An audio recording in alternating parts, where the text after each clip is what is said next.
An ordinary morning in a European city in the mid-14th century begins without bathrooms, running water, or the sanitary conveniences we are accustomed to today. In most European cities, there is no centralized water supply.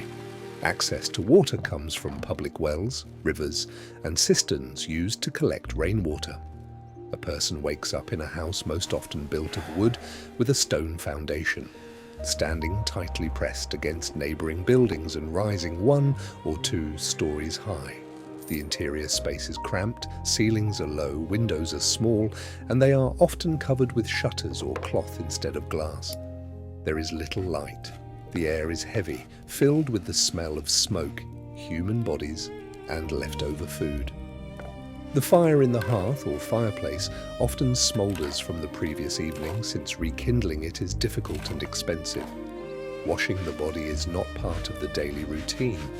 In the 14th century, bathing is considered potentially dangerous, especially after the catastrophic Black Death epidemic of 1348 to 1349, which historians estimate killed between 30 and 50% of Europe's population.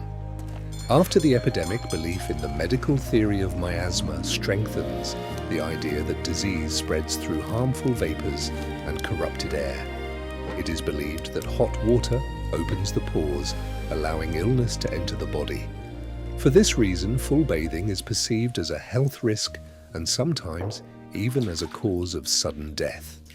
Instead, a person washes their face with cold water from a jug, if water is available, and wipes their hands with a cloth. Water is often reused by several family members. Contact with water ends there. Cleanliness is maintained not through the skin, but through clothing. A linen shirt worn beneath outer garments serves as an absorbent layer. Linen is believed to draw harmful substances out of the body. Wealthy townspeople may change their shirts 2 or 3 times a day. The poor wear the same one for weeks, sometimes months. White linen becomes a marker of social status and is deliberately displayed through visible collars or cuffs. Body odor is masked with herbal sachets, aromatic oils, and heavy perfumes based on musk, ambergris, and spices. Perfumery is used not for pleasure, but as a means of social adaptation. The issue of the toilet is handled simply and harshly.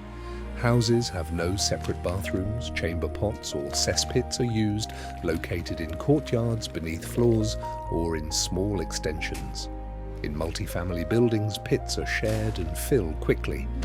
The contents of chamber pots are often thrown directly into the street or into drainage ditches.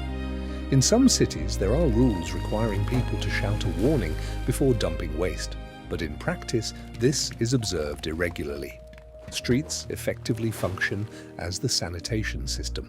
Rain washes waste into rivers, which simultaneously serve as sources of drinking water, washing, and cooking. Odors become a constant part of the urban environment and do not cause surprise. For residents, they are the ordinary background of daily life, not a sign of catastrophe.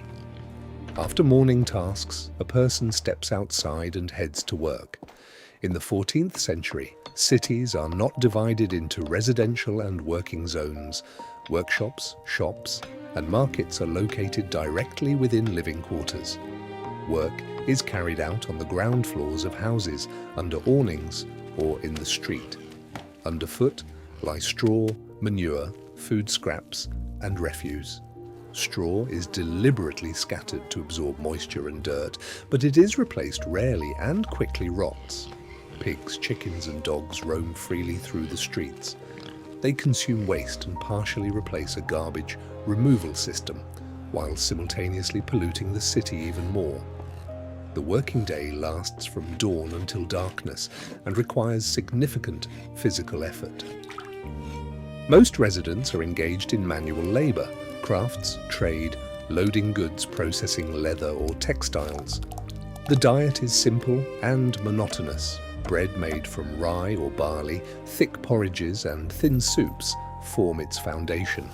Meat is rarely available and usually appears only during religious holidays or fairs. Vegetables and fruits are often stored in poor conditions and frequently begin to spoil, yet are consumed due to lack of alternatives. Food is not always safe, but there is no choice. Drinking water is taken from rivers, wells, and public sources, often contaminated with sewage. People know water can cause illness, so weak beer and diluted wine are widely consumed in cities. Alcoholic beverages are considered safer because fermentation reduces the risk of infection. Even children often drink low-alcohol beverages instead of water. During the day, the need to use the toilet arises again. Public latrines exist, but are few and primitive. Most commonly, cesspits in courtyards behind workshops or near markets are used. In larger cities, specialized pits serve entire districts.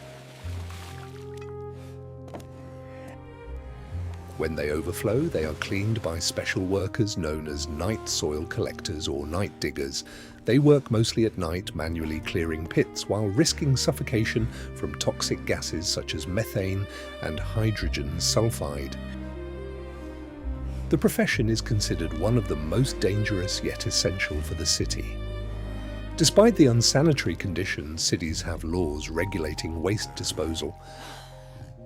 Authorities forbid dumping waste near markets, wells and churches, but due to population density and weak enforcement, these rules are often violated. Disease spreads quickly. Plague, dysentery, typhus, and intestinal infections regularly strike cities. At the same time, people live in dense communities and interact closely. Neighbors care for the sick, bring food, and help families who have lost a breadwinner. Medicine is primitive, but herbalists, barbers, and healers are present in nearly every district. Treatment is based on herbs, bloodletting, and diet. By evening, the city changes rhythm. Shops close, streets fill with tired people.